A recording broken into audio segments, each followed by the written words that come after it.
Go. Good afternoon. Call the Yolo County Fire Safe Council meeting of December 10th, 2025 to order. First item on the agenda, which is shared on the screen, and note this is updated from the ones that came out last week and Monday, is to approve and, welcome and call the meeting to order. So the second option is to approve the agenda from the for this meeting. So if there are no other additions or corrections on the agenda, we need a second and a motion.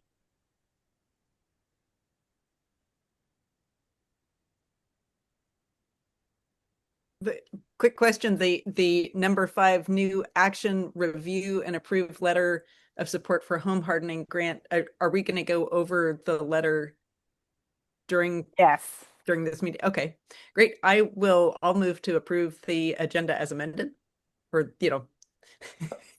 as it is before us on as displayed. Yes. I second. I read that. I didn't think about that because I'm looking at the paper copy. And I heard somebody second it. Was that? It was Moira. Okay, great. All right, we got a motion and a second. I'll call all in favor. Say aye. Aye. Aye. Any opposed? Nay. Hearing none, motion passes.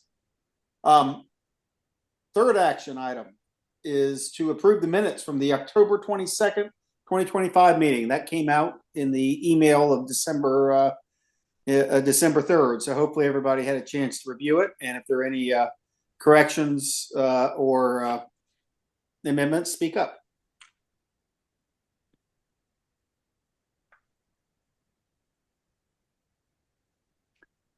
All right, hearing none. Need a second and a motion, a second and a motion and a second to approve the minutes, please. I move we approve the minutes as written. And Laddish will second. Thank you. Hearing no other discussion, I'll call the question. All in favor, say aye. Aye. Any opposed? Nay. Okay, that carries. And we're now on to item 5, member announcements. And it's actually item 4 with the agenda that we approved. That's correct. Sorry.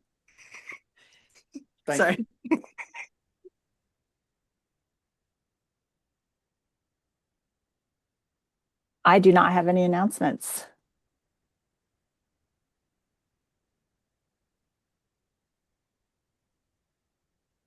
Well, since last month I was voicing not last month, our last meeting in October, I talked about the Salmon Festival, and so I will just say that it was a smashing success, and thank you to all the organizations that were there. There were, I think, over 1,300 people visited, and it was great. And the celebration, the 25th anniversary celebration of the Accord, and so it really highlighted what happens when organizations collaborate, and since there's so many collaborations that happen in this organization, I think it shows that spirit is strong.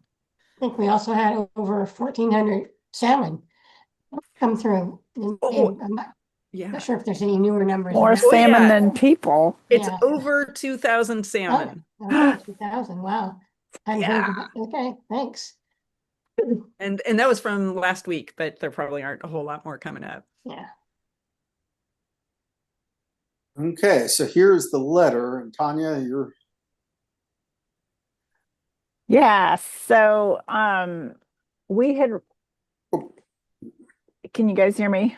Yes, Tanya, but can you enlarge the letter just one or two more times? You bet. Thank you. So we had submitted back in October a statement of interest to do a home hardening pilot program where we would do a cost share for homeowners in the high fire areas to do their home hardening, like fence and screens and all that stuff. And we were invited to submit a full proposal yesterday, I believe, which is due December 30th. Happy Christmas to you too, grantors. So we need to get our ducks in a row and our letters of support. So yeah, so I just put this together a couple hours ago. Do you guys want time to read it, or do you have any other questions? Allie has been leading the charge on this. Can't quite see the bottom of the letter yet, but let people Okay. read through till we get there. I'll cut off the heading. There we go.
How does it look?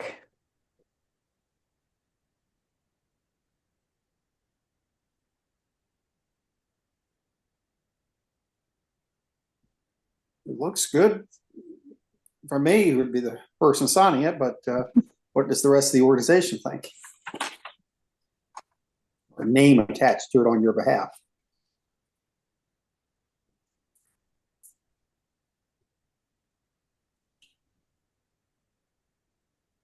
I think this is terrific. I think we should, as a Fire Safe Council, definitely be supporting Yolo RCD's application. And I'm guessing that the application has more information in there about what exactly you'd be doing. Yeah.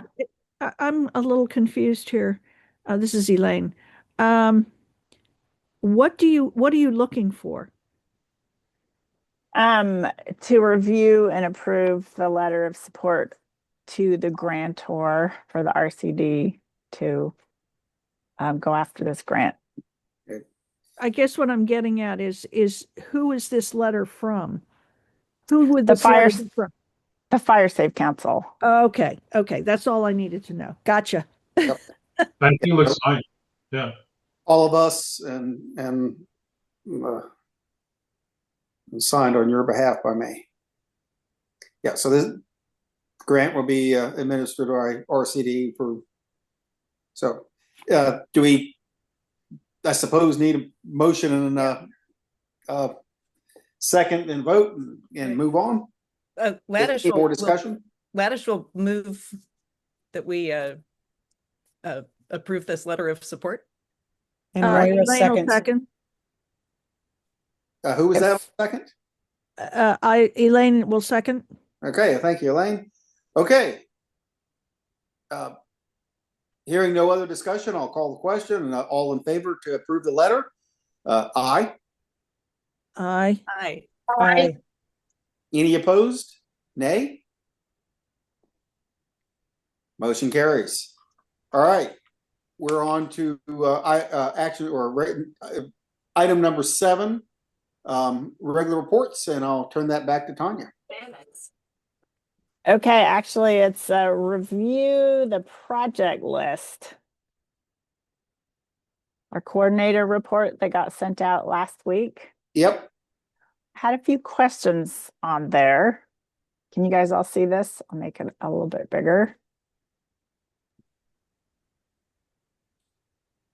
The one in the blue is a little strip of a burned fuel break along Highway 16, just west of Cape Hay. And it seems like a lot of work for a small fuel break. And it's going to cost a lot to prepare it because there's a bunch of elderberries and fence with wood posts and other bushes.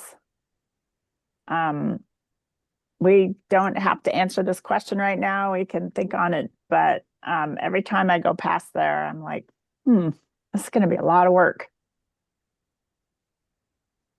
And this, I just wanted to get your thoughts on it, and I can also run it by our local fire departments because Chief Lawrence, it's in his district in Esparto.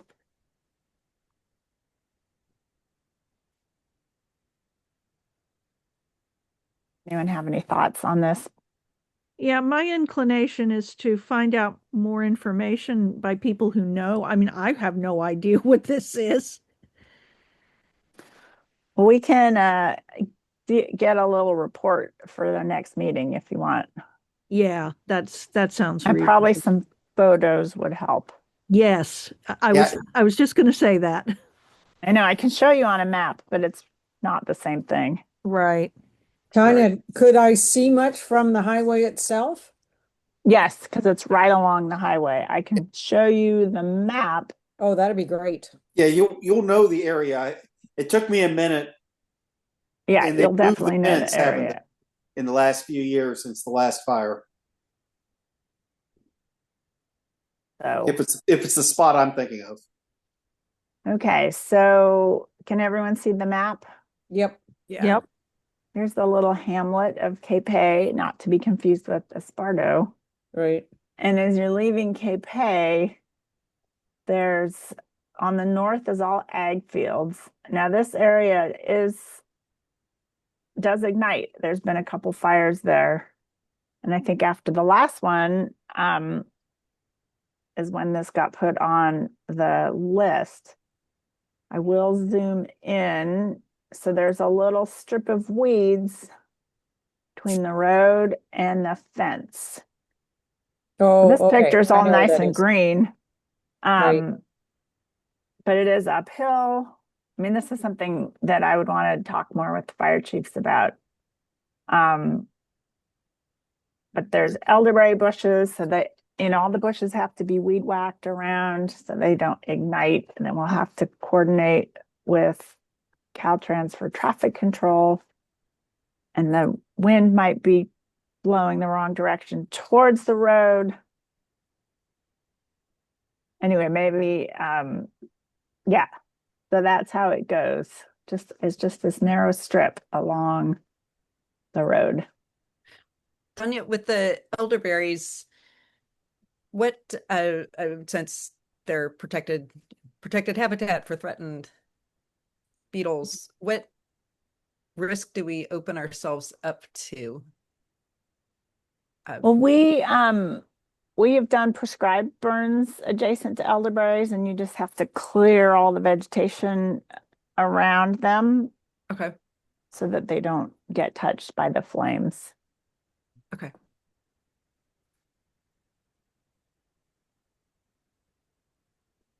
So, okay, well, I'll just come back with our an expert opinion. Great. And Yep. and if it looks like burning, if we're considering whether or not to burn, but it's an area that ignites, if there's another option for us to consider, so we could kind of choose between two action options and the action of and the option of Okay. inaction. Okay, Also cost. right. Yeah. That's a big one. Well, what's the rating of danger for that area? I mean, I don't live Yeah. out there. No, but that'd be helpful to see how important it was to Mm-hmm. have the work done or spend the money somewhere else where it's maybe more necessary. Exactly. So I see Chief Close has come on. What is your expert opinion on this? I know we were enthusiastic about it but there's a lot of site prep, which is not free. Yeah. Is this a decision you have to make soon? No, but Because we do, but if we do need to make it soon-ish so we can renew our encroachment permit with Caltrans.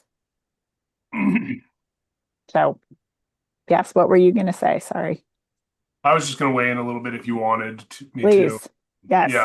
So there's a ton of fire history, kind of just west of Cape all the way to about Road 82, 82B. We used to get a lot of fires that started on the south side of the highway there. Right there.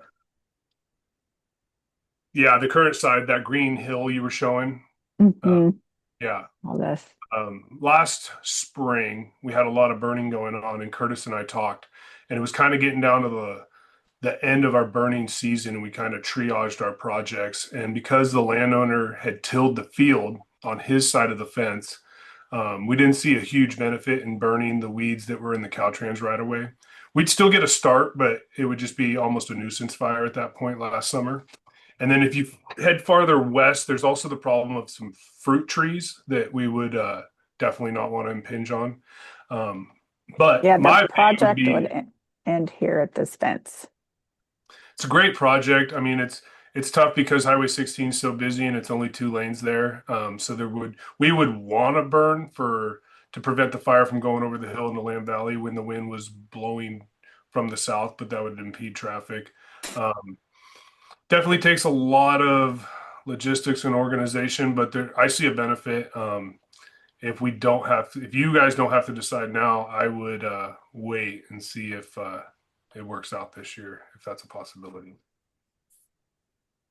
Okay. Thank you for your much needed expert opinion. Sarah. Seeing as there'd be so much site prep for a burn, is it cheaper and more efficient just to mow that little strip if you're already gonna have to have weed whackers and folks out there? Possibly. I'm wondering if that would be just easier to manage. It could be, but like a burned line consumes the fuels and it's a Mhm. black line, which is, it's a harder line to cross for embers, but yeah, it could be 50-50. Well, we could renew our encroachment permit, so at least we would have that in place if our fire experts were able to get it done, then we could support that. Tanya, I have one other question, which is when you say that there have been several fires through there, are these fires that started along the roadside, like in the right of way? Oh, okay. Yeah. Yeah. Can it be grazed? Well, it's a strip between the road and the fence. Oh, but the fence side could be grazed. Well, on the fence But- side is sometimes grazed. Yeah, sometimes it The is. part along the highway is very narrow but long, and it is quite steep there. And there really isn't enough width to put sheep in there. Yeah, How about goats? highway. it's a complicated site and there's Yeah. multiple landowners. Yeah. And we were held up before trying to get the encroachment permit through Caltrans, but we did get one and then it expired, so we can renew it, I would think, fairly easily. And then go from there. So at least we would have that in hand. Yeah, maybe the thing to do is just to put it as a lower priority for now. But, if you get the encroachment permit, then, you don't have to do it. Right, which is kind of what we've been doing. Right. Yeah. So I think that your idea about bringing this back when we have just a little bit more information is a really good one. Yeah. Okay. Yeah. Okay. Sounds good. All right.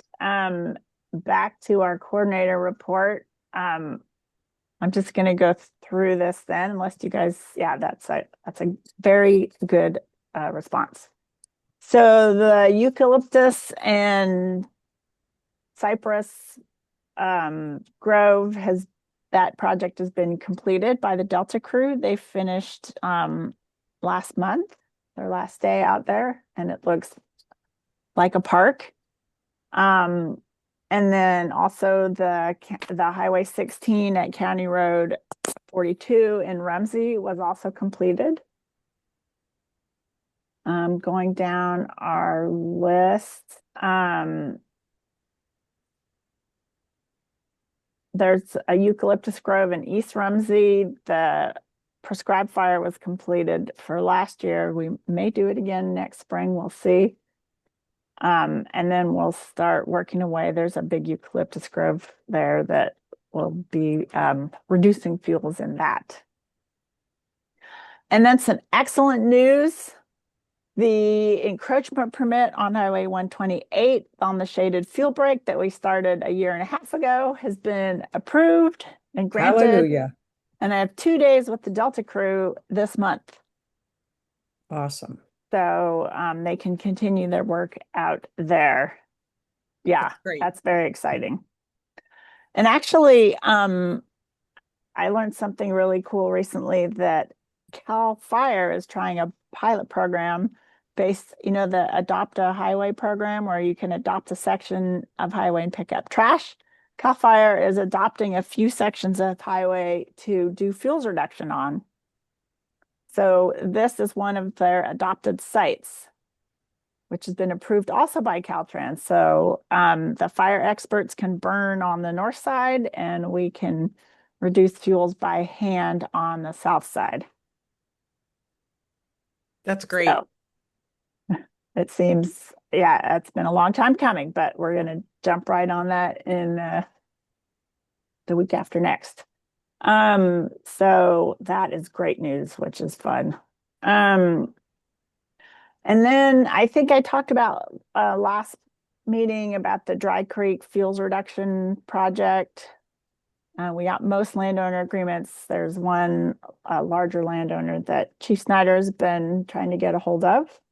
That work would start in probably late winter, early spring. That'll just be hand crews doing the work on that.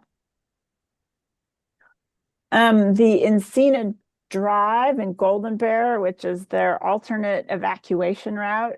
We did some big fuels work back there, and I have some photos to show you. I was able to get out there and see and take the before and after pictures. Can everyone see pictures on my screen? Okay, so this is looking west towards the hills, eucalyptus, big scary branches hanging over. And this is after. Also happened to be raining, so it makes it much less scary. And here's the crew at work. There was a really big leaning branch that they removed. And then this view is looking to the east towards the town of Winters, the route that folks would be driving out if they needed to. And there's the cleaned up version.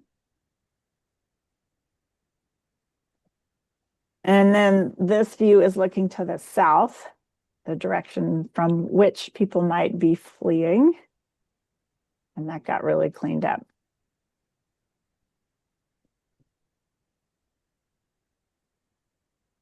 That's looking north. Tanya, this makes such a big difference. It doesn't even look like it's the same stretch of road. Agreed. I know, that's why I have Yeah. to have a pole in there, something permanent. Yeah. Yeah, there's the power pole. There's the power pole. It's pretty dramatic. That's amazing. Any feedback from the residents? So there was one landowner on the corner and they were thrilled and they took the chips and were really happy about it. Nice. And then I didn't talk to they had some neighbors across the road who were also really happy. And then there was these scruffy trees in the background here. This landowner also signed an agreement. I was very happy about having them taken away. That's great. I mean, not only does this look way safer, like the way that the trees were trimmed, even like they look nice too. They're kind of sculpted into trees. Yes. Well, that's the beauty of having an arborist do the work. Yeah. And those trees are actually not very healthy. So it was very rewarding to remove some of the sicker ones. Great. Yeah, so that is the Encina Drive.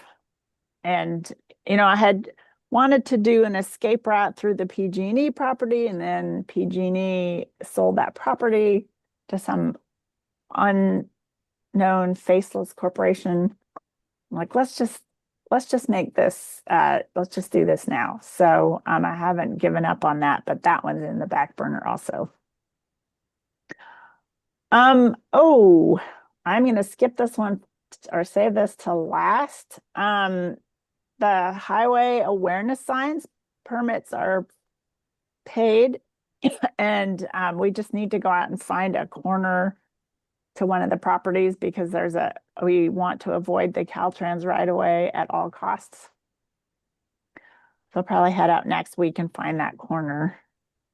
And then we can start planning with our contractor. That's in K-Pay. The Winters one is not as complicated. So we'll get going. Those are actually going to happen. What was that? For Winters, are those signs for the Fireways community, are they on the way yet? I don't know. I was going to ask you that. These are the highway awareness signs, the 8 by 4 feet signs on Highway 128 and Highway 16. So folks going out to Berryessa, just Right. to give them the heads up. I don't know about your Firewise signs. And actually, Moira, have you guys gotten your Firewise community signs from last year? I'd have to check with Kristen Webster. I know something arrived, but I don't remember what it was. Okay. Yeah, well, Yeah. I think so. Okay, cool.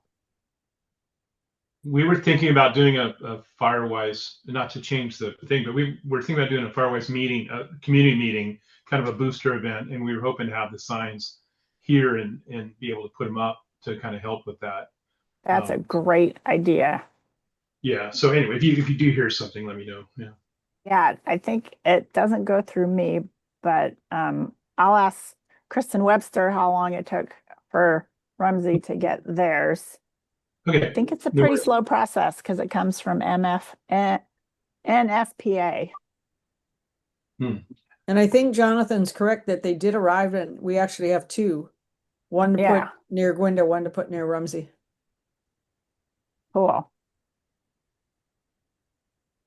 Okay, so I have one more question for you guys, and you may want photos, etc. But moving over to Winters. There's Winters, Golden Bear. I'm gonna zoom in around the corner. This is Positas Road, steep, steep, steep. And then there's this property here, which belongs to the Center for Land-Based Learning. It's 17 acres. It's a complete mess. Down trees, star thistle, tall grasses. And I went out there with the grazer because we have funds from our CAL FIRE grant for grazing, but grazing is so expensive, especially on this piece because it's really steep. It's kind of out of our price range.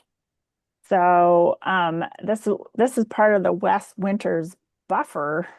And if this body would like to put some funds towards that, the estimation, I'm glad everybody's sitting down, was $26,000 to Ugh. graze it. Yeah, To graze it? yes, Wow. for Okay. fuels reduction. And there would be a shepherd on site with a guard dog, and they move the fences. It's a very intensive, sort of an ecological grazing. It'll knock out the star thistle. And of course, because the hill it's so steep, it's a lot of work for the shepherd. I've been talking with Karen Young because we're also going to be grazing across the creek over here to try to get have that bundled as part of their grazing work over there. But because we do have funding in our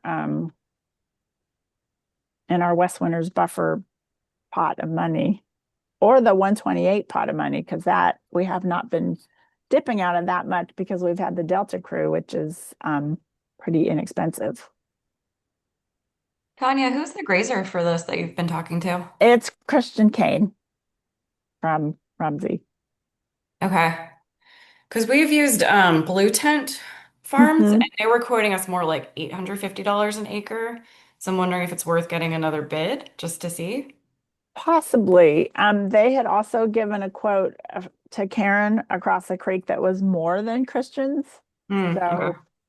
So it's really tough to try to parse out all the grazing stuff. Hmm. But yeah, I could also, but I thought because Christian's going to be across the creek that, and when we visited with him, it was before the across the creek stuff had happened, and it is too steep to burn. Mm. It's it's like this. And there's a community at the top of the hill, so we're not going to do that. But that is why grazing is a great option because it's here is bobcat, which is pretty well grazed, and then there's this scruffy mess here, and then Positas is so steep that there's not a lot of vegetation on those steeper, thinner soils. But in this little valley here, it's a weedy mess. Tanya, did Center for Land-Based Learning did they get that within the last 5 years? I'm trying to think if was this Tim and Monique's? Yeah, it Mhm. was Tim Okay, and Monique's property. okay. Yeah. Yeah, I have one comment about that. I spent a lot of time down there. We'll be doing Christmas bird count through there again pretty soon here.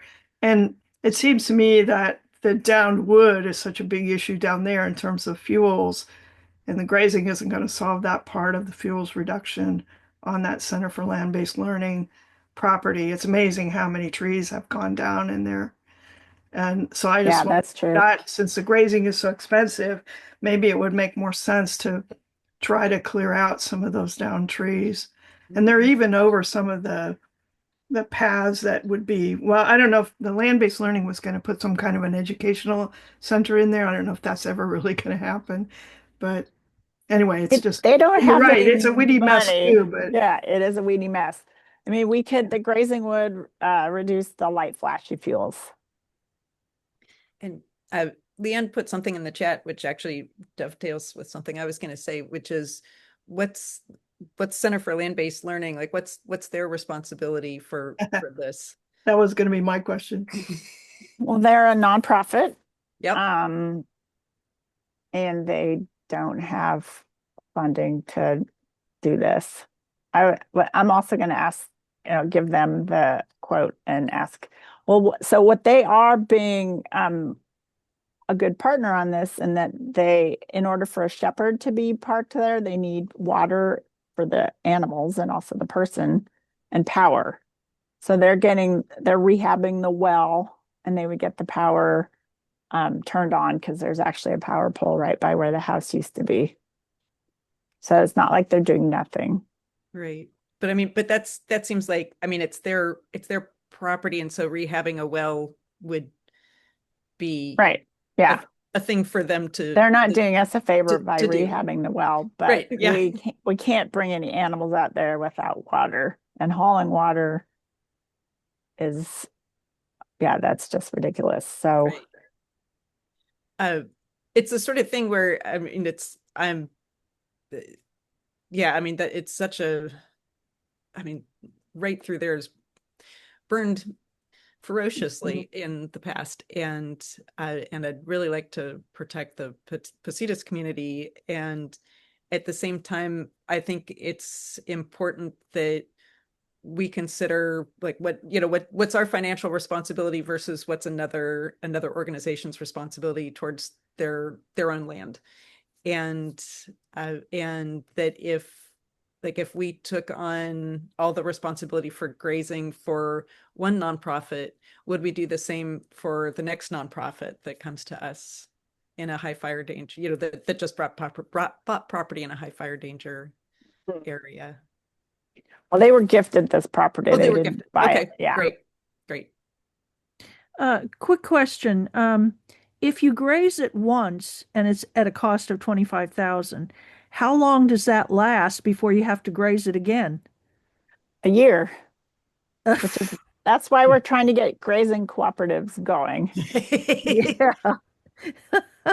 Yeah.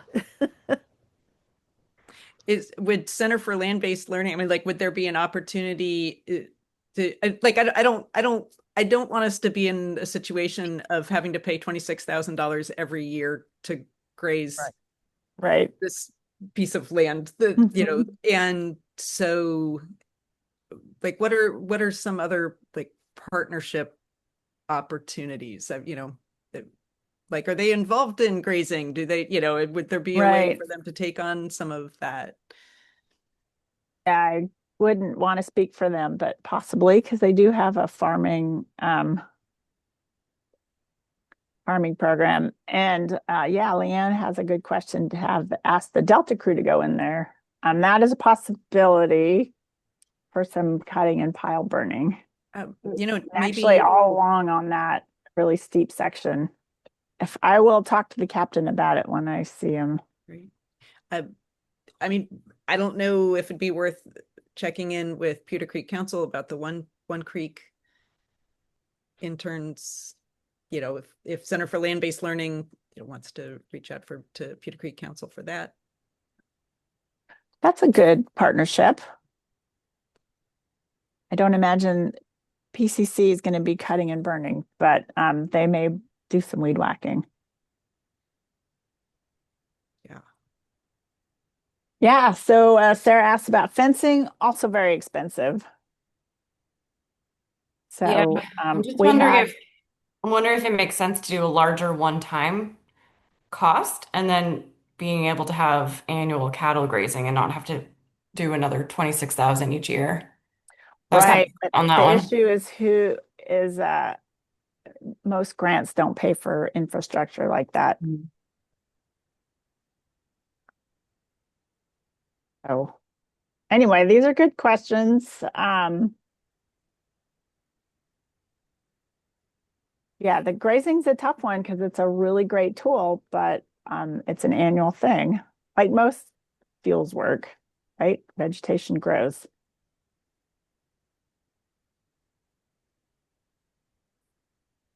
But one question on the grants is this a use it or lose it kind of grant or Uh-huh. Yeah, I mean, it's a deliverable. We're supposed to graze 62.5 acres with $50,000.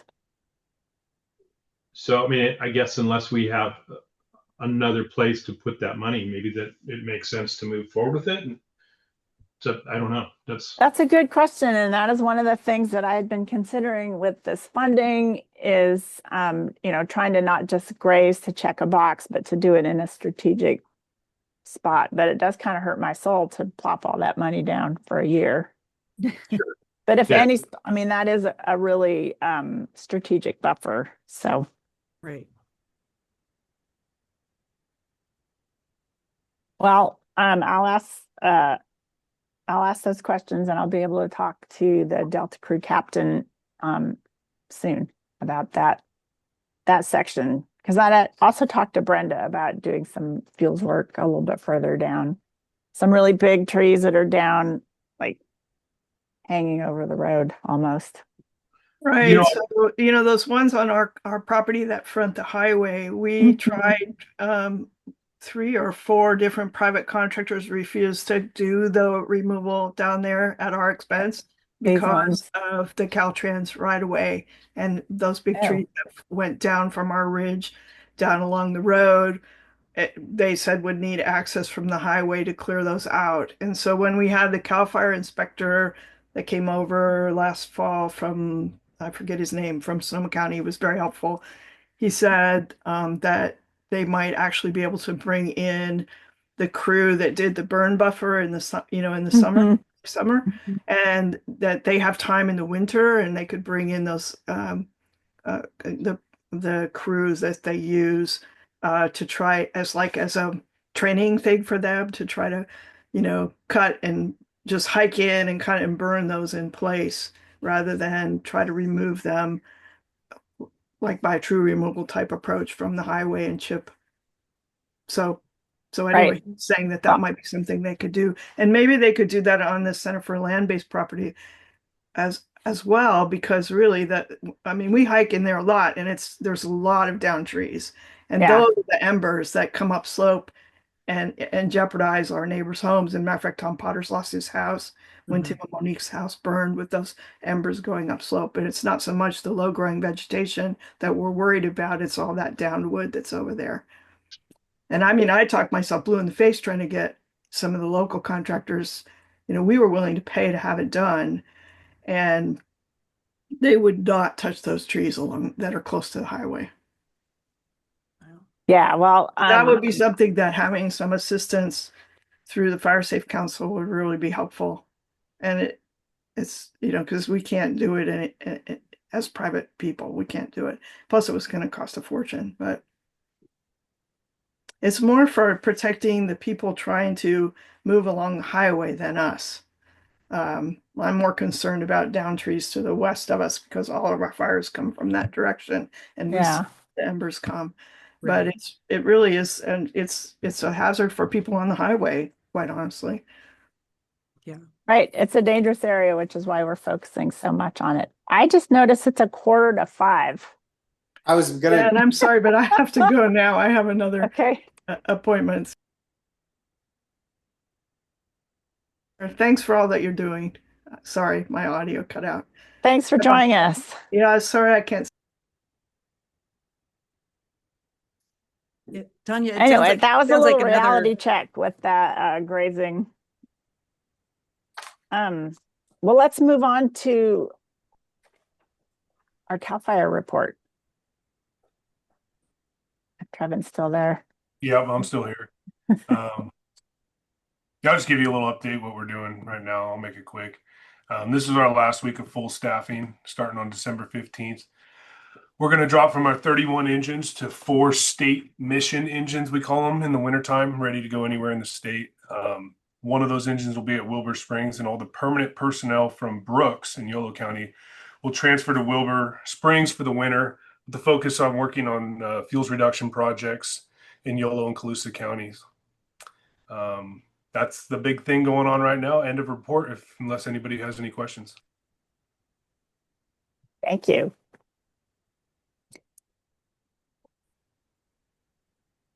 I am not going to talk. I've already talked about my stuff, except for we really want to get some grazing cooperatives going. So we're having a workshop on the 24th of January in the Cape Valley. More info TBD. That'll be like the one that we had in Winters this September. I'm going to turn it over to Allie to talk about grant updates, PBA, and outreach. Sure, thanks, Tanya. We kind of already addressed the home hardening grant that we got invited back for full proposal. That one, I believe that ask is 50,000. I'd have to double check, so don't quote me on that, but it's not a huge chunk of money. Again, it would be a cost share, it would be home ignition zone, hazard ignition zone assessments, and then cost share reimbursement for landowners who qualify.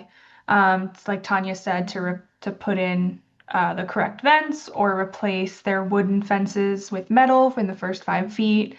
Potentially even like remove hazardous vegetation around their homes and install, depending on the pricing, like rock or gravel to make it more ignition proof. And then we have another grant that we are submitting through the Fire Adapted Communities Network that we're working with Chief Capitano at Cape Valley Fire Protection District to get a grazing cooperative up in the valley. And Tanya, I think you put in the chat the first grant for home hardening, according to Tanya, 60,000. And then I believe this one for the prescribed grazing or the cooperative is a cap of 50,000. So we're trying to go for full asks for both of those, but they're both very competitive. So we're not sure what amount of money or if we'll even get it at all. So more information on that. Uh, and then I'm not sure if we provided an update on that defensible space cost share program that we submitted a couple of months ago as well.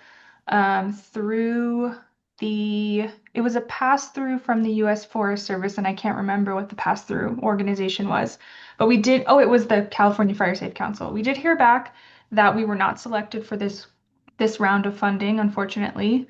But we are going to move that proposal over to the next round of funding whenever that, comes up.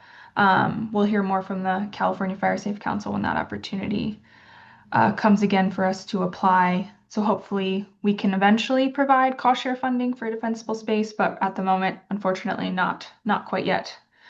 And then Tanya, do you have anything to add for grants?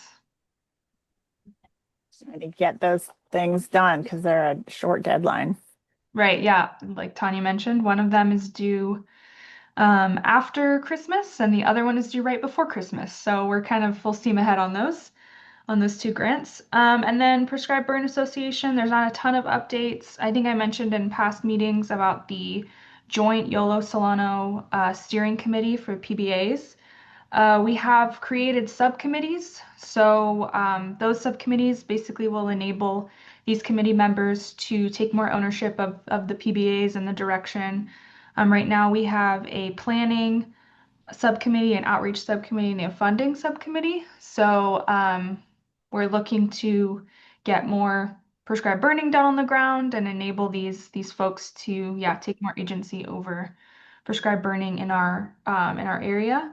And then as for upcoming events, we're still planning both in Yolo and Solano counties to host pile burning workshops over the winter time, but nothing is quite on the books just yet. So once that's scheduled, you'll hear from me either via our Fire Safe Council newsletter or if you're on the Prescribed Burn Association newsletter. And then I think that's it for the PBA. For upcoming outreach, obviously our chipper program and address signs are still chugging along. We did have a chipper day in November where we did a half day of chipping, so we visited 3 properties and had actually one new person who had never taken advantage of the program before, so that was exciting. It went really well. And then just some general updates for the new year. Tanya mentioned the grazing workshop on January 24th. We have I can put if anyone's interested, I'll drop the registration page in the chat if you want to get signed up. I think there will be a cap at 25 attendees. Tanya, is that still? I think Okay, so. yes, there will be a cap. So if you're really itching to go, then sign up as soon as you can. And then I've mentioned previously that we're looking to film some more videos, and we have funding secured for 2 videos. We're thinking they'll be focused on prescribed fire and prescribed grazing, especially prescribed grazing to support those community cooperatives. So those will be filmed sometime in the springtime when the weather permits and we've got locations and stuff. And then back in October, we were going to host a Fire Resilience Programs 101.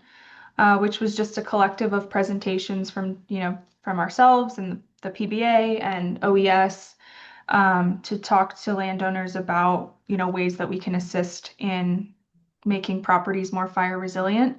So that was rescheduled to the spring, and we'll be planning, we'll have a more solidified date in the next coming months, something to keep an eye out for. And I think that's it from me. I'll drop that link in the chat for the registration for that grazing workshop. Awesome. Thank you. Community Fire Safe Councils. We have Wes Winters. Let's go in reverse order. Usually we go in alphabetical order, but we have some new faces to this group, but they're not new faces to the Wes Winters Fire Safe Council. But you guys want to introduce yourselves quickly? Don Sure. and Mike. Yeah, I'm Don Hutchins. I'm currently head of the West Winters Fire Safe Council as of a couple of weeks ago. Thank you. I would just kind of briefly say we did have a meeting. Jack Snyder fire captain last week, and he asked us to meet with him. And one of the interesting things he brought up was that he feels that our community is like the protection zone for the town of Winters, the city of Winters, and so whatever happens here is going to affect them. And so he's really willing to support us and all our stuff. And so I thought that was really helpful. Excellent. Thank you. And I think Mike. And Mike's microphone isn't working. Oh. I can't hear you. Still not working. He's on mute. I okay. see. He's a friendly face. glad you're here, Mike. Leanne is here from Pleasance Valley. Oh, you just went mute.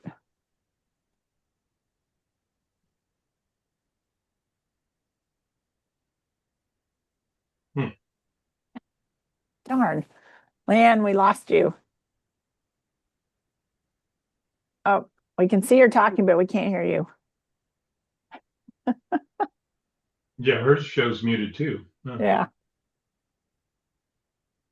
No.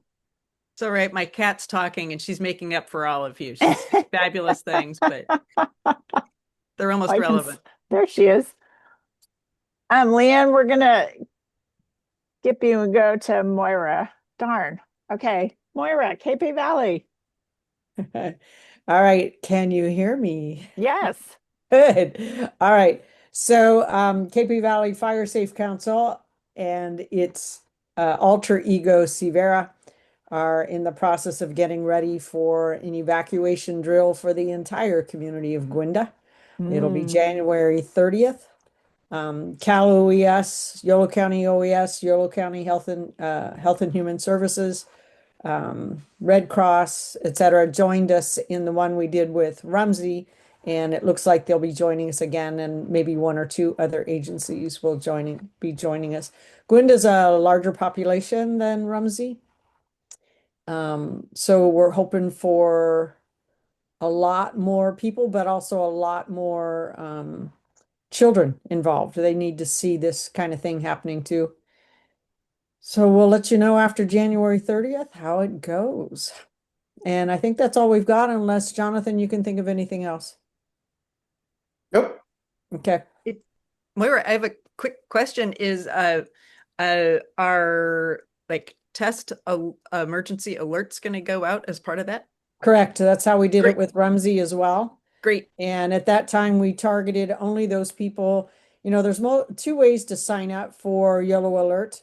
And if people signed up with their zip code, so their address, we only alerted those people for the Rumsey one. Yeah. For the Gwinda one, we're actually going to alert everybody that happens to be inside the zip code.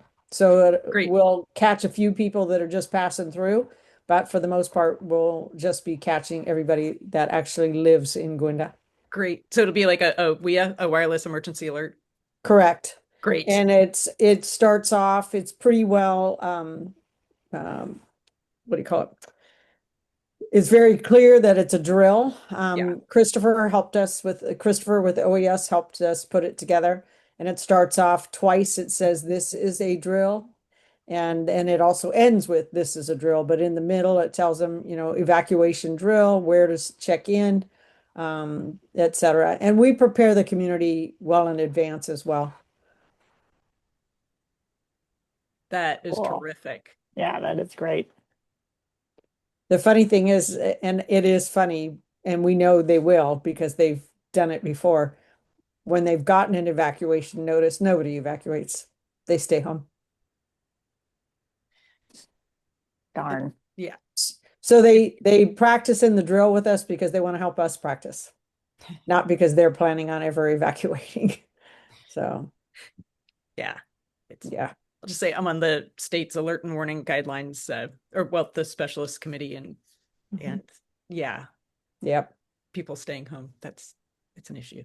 Well, we tell them to practice anyway, because when the fire is literally threatening your children, you got a big decision to make. Yes. So Oh, I'm so glad that you're all doing that. That is great. yeah, this is our second one, first one in Gwenda. Yeah. And then we're not sure if we're going to be doing Brooks because Brooks is split between two fire districts, the Esparta one and the KP Valley one. So I think we have to come up with a way to not confuse the heck out of people in Brooks. Yeah, although during an emergency, Right, it's right. when to not have to figure that out. Yeah, exactly, exactly. But we'll let you know how it goes. Yes, please. That is Cool, great. thank you. Well, that brings us to the next item, which is, do we want to have a meeting in January 28th? That would be the last Wednesday in January, which would be 2 days before your drill. I'll say yes. It's probably been enough time, and especially if we want to keep up to date on some of these things. Right. Yeah, since there were two pretty major things that we have tasked you with bringing back more information on. Okay. I think Sure. meeting in January would be very good. So on that note, we need a motion and a second to adjourn, and we'll call the 2025 year for the Yolo County Fire State Council. Yeah. I'll Nan. move to adjourn. Thank you, Kate. I'll second. Thank you, Maura. Any discussion, opposition? All in favor, please say aye. Aye. Aye. See you, Good night, January. everybody. Any opposed, say nay. If not, we'll see you January 28th of 2026.